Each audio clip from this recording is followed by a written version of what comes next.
আসসালামু আলাইকুম। সন্ধানে বাংলাদেশ সংবাদ নিউজ পোর্টাল থেকে খবর পড়ছি আমি মোহাম্মদ মিঠু আহমেদ। অ্যাডভোকেট সাইফুল ইসলাম আলিফ হত্যার প্রতিবাদে শায়েস্তাগঞ্জে ছাত্র সমাজ বিক্ষোভ মিছিল। মুজিবুর রহমান, হবিগঞ্জ জেলা প্রতিনিধি। আইনজীবী সাইফুল ইসলাম আলিফ হত্যায় জড়িতদের শাস্তির দাবিতে শায়েস্তাগঞ্জ দাউদনগর বাজার বিক্ষোভ মিছিল করেছে হাজার হাজার ছাত্র সমাজ।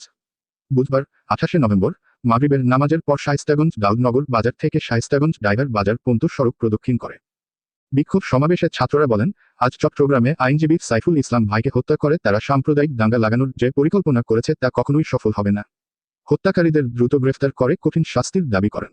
আইনজীবী সাইফুল হত্যায় জড়িতদের শনাক্ত করে দ্রুত সময়ের মধ্যে আইনের আওতায় আনার জোর দাবি জানান। জানা যায়, নিহত আইনজীবী সাইফুল ইসলাম চুনতি ইউনিয়নের ফারাঙ্গা এলাকার জামাল উদ্দিনের ছেলে। তিনি এক কন্যা শিশু সন্তানের জনক।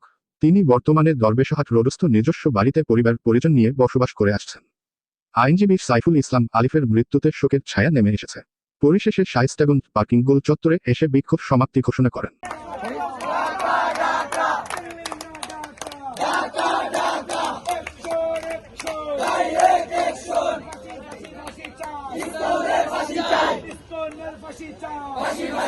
আমাদের পরবর্তী খবর দেখার আমন্ত্রণ জানিয়ে এখানে শেষ করছি।